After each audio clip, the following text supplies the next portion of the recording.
आज हमारे साथ हैं कांग्रेस के प्रदेश उपाध्यक्ष व पूर्व विधायक रणजीत सिंह रावत जी। पहले तो उत्तराखंड की आवाज़ में सर का स्वागत है। सर, स्वागत है आपका उत्तराखंड। जी नमस्कार, धन्यवाद।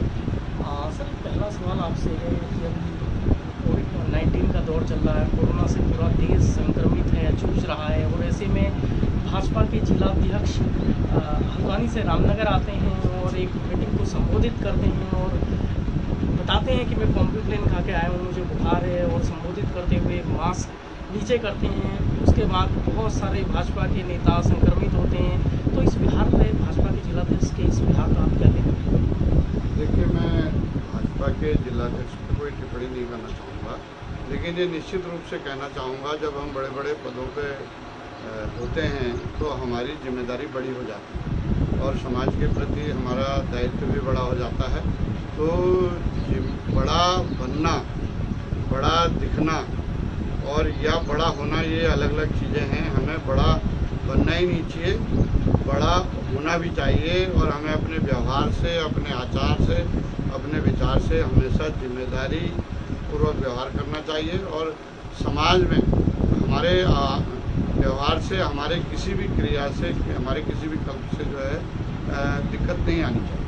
बहुत तेज़ी से संक्रमण फैल रहा है और इस समय भाजपा की वर्चुअल रैलियाँ चल रही हैं, जिसमें एक ही कमरे में 15 से 20 कार्यकर्ता शामिल होना, और जब संक्रमण का सबसे ज़्यादा डर है, तो ऐसे में क्या कहते हैं सर आप इसमें? देखिए, हमारे यहाँ एक कहावत होती थी बहुत पुरानी, यथा राजा तथा प्रजा।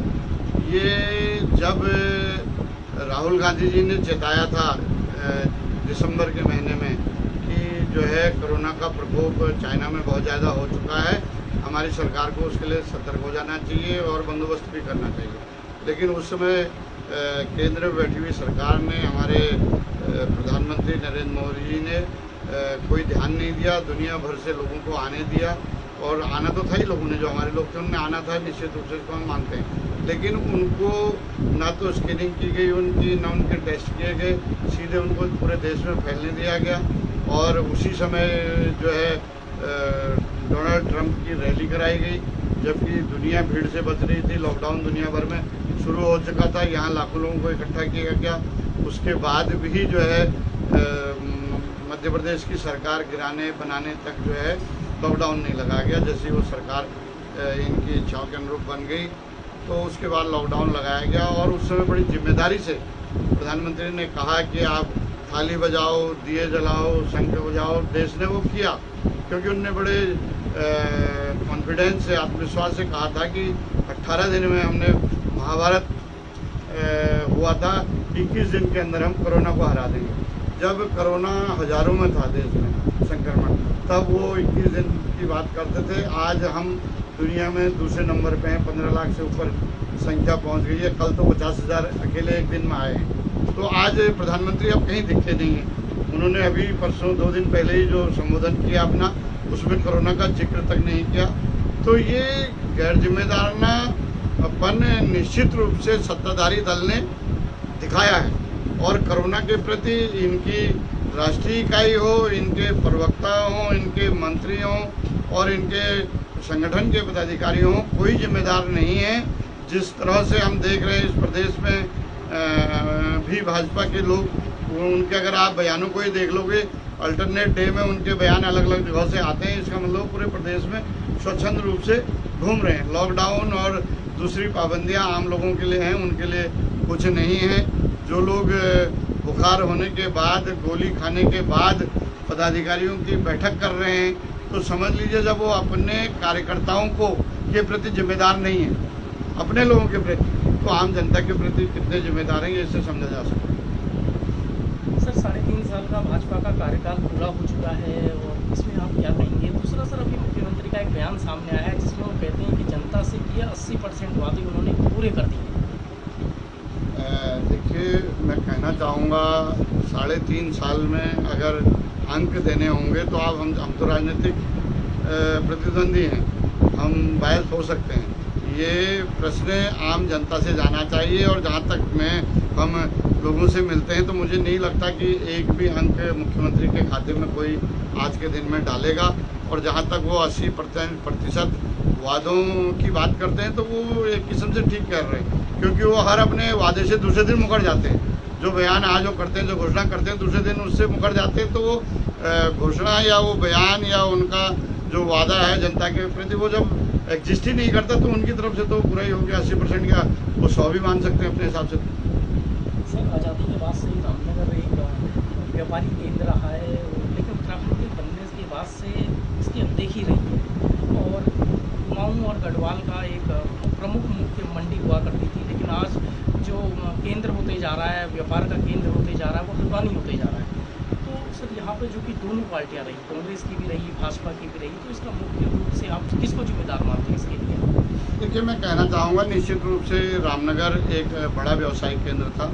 अगर आप बहुत पीछे ना जाएं, 78-80 का ही दौर देख लें तो तब तक हल्द्वानी कुछ नहीं था। रामनगर बड़ी मंडी होती थी। रामनगर कोटद्वार उत्तराखंड की बड़ी मंडियों में थी। उत्तर प्रदेश में भी इन शहरों का नाम था।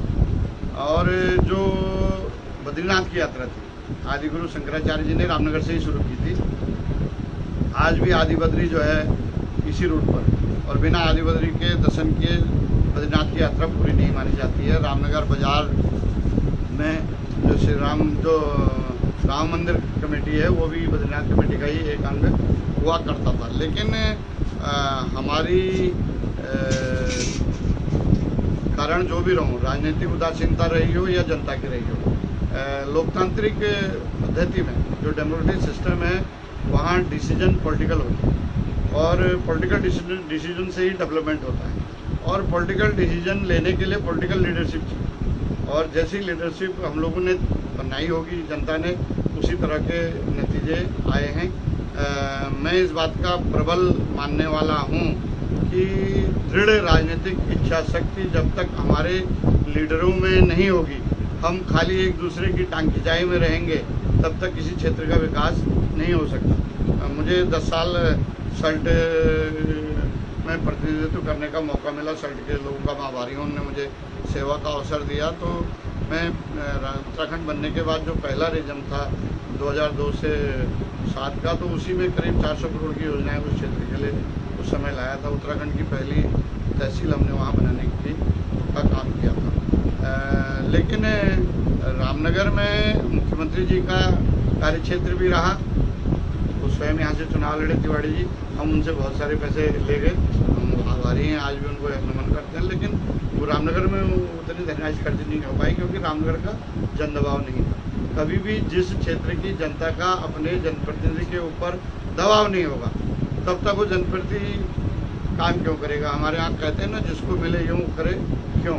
तो आप अगर अपने जनप्रतिनिधि पे दबाव रखेंगे तो क्षेत्र में निश्चित रूप से विकास दिखेगा।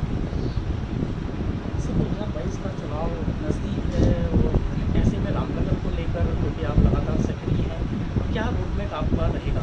क्योंकि पिछली बार आप प्रतिद्वंदी भी थे, और इसको लेकर मैं रामनगर के विकास को लेकर आपसे ये सवाल करूँ। देखिए, मैंने पिछले चुनाव में मैं पार्टी का उम्मीदवार था रामनगर से। मैंने उस समय स्पष्ट रूप से रामनगर की सामान्य जनता के सामने एक रोड मैप रखा था, और मैं आज भी उसमें कायम हूँ। मैंने कहा था कि रामनगर में आज भी जो जितना भी व्यवसाय है, जितना भी रोजगार अगर हम उसे कहें, तो वो या तो फॉरवर्ड नेशनल पार्क की वजह से है या जो है खनन की वजह से है।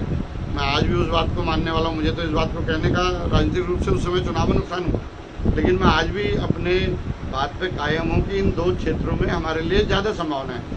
बाकी कृषि का क्षेत्र है, जिसमें फ्लोरिकल्चर, हार्बिकल्चर से लेके हॉर्टिकल्चर, एग्रीकल्चर सारी चीज़ें हैं, लेकिन जो मुख्य हुए हैं, तो मैंने उस समय भी कहा था कि हम ऐसी नीतियाँ बनाएंगे कि एक तो हम यहाँ के आने वाले पर्यटकों के लिए अंतर्राष्ट्रीय स्तर की सुविधाएँ उत्पन्न करेंगे। देखिए, पर्यटक दो तरह के आते हैं। एक पर्यटक आता है पेइंग, जो ज़्यादा खर्च करता है, और एक आता है आम आदमी जो घर से खाना लाता है, पोटली बांध के लाता है या बर्तन लाता है, रास्ते में कहीं पे बैठे वो आनंद लेने आता है प्रकृति का। उनकी भी ज़रूरत है, मैं निश्चित रूप से वो आएँ, आनंद लें।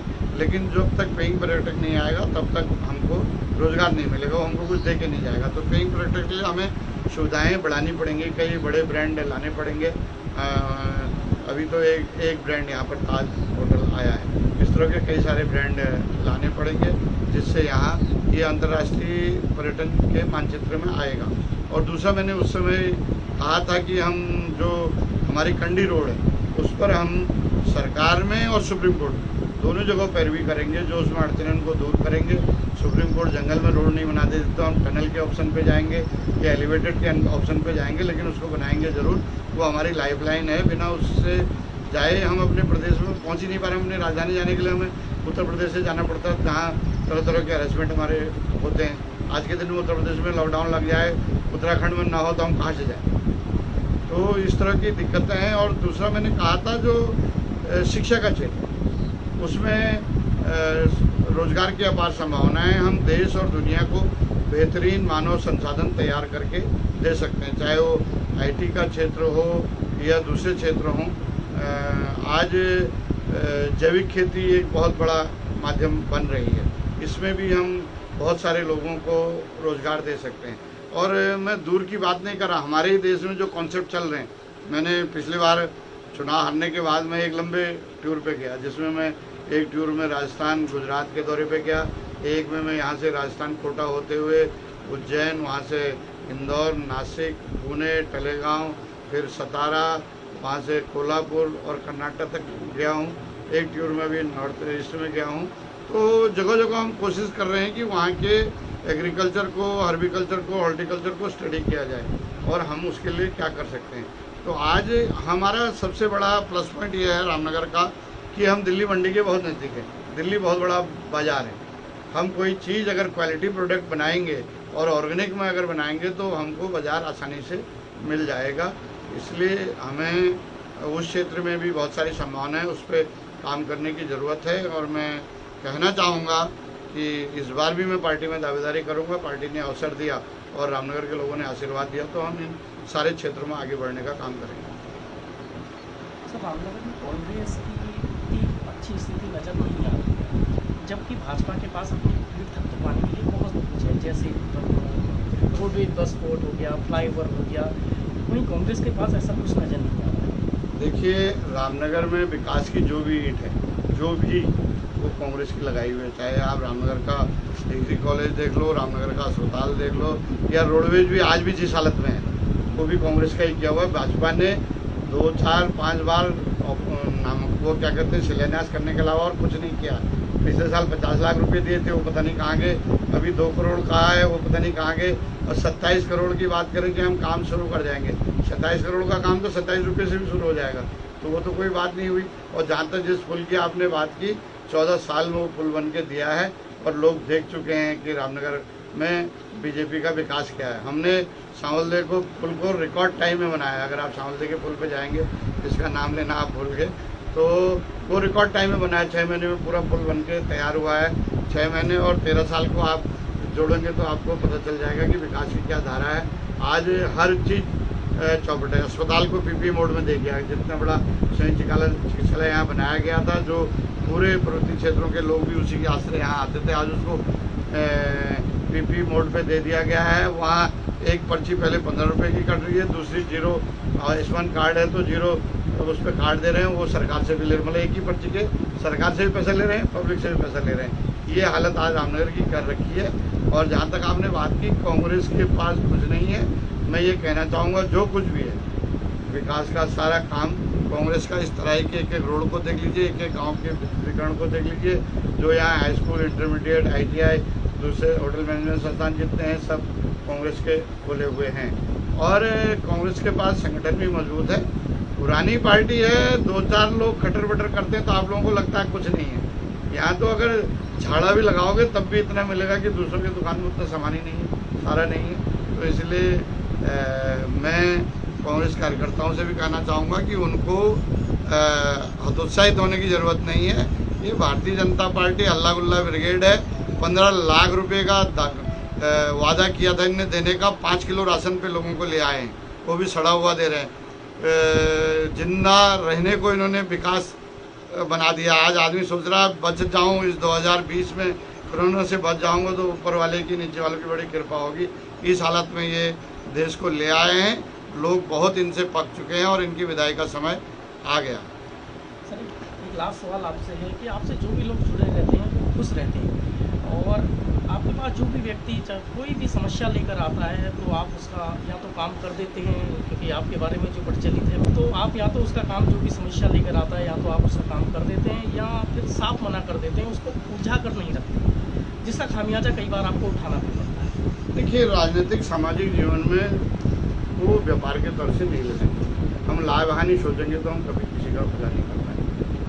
मेरी आदत है शुरू दिन से, जो काम होने वाला होता है, मेरी जितनी समझ है मैं उसमें दिमाग लगाता हूँ, काम को समझता हूँ, समझने की कोशिश करता हूँ, और मुझे लगता है कि इसमें अगर 2-4% भी चांस है होने का तो मैं उससे कहता हूँ मैं इसमें प्रयास करूँगा और इसको करने का करूँगा। अगर उसमें ज़्यादा चांस है मैं कहता हूँ काम तुम्हारा हो जाएगा, नहीं तो मैं उससे कहता हूँ ये काम हो ही नहीं सकता। अब कोई मुझसे कहेगा चांद दे दो, तारे दे दो, तो मैं कहाँ से दूँगा उसको?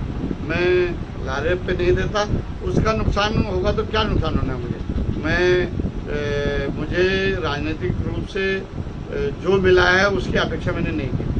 मैं बहुत छोटी पृष्ठभूमि से आया हूँ, तो जितना मुझे मिला ऊपर वाले की, नीचे वालों की, सबकी असीम कृपा है, मैं उनका आभारी हूँ, और जितना मिला है उसमें खुश हूँ।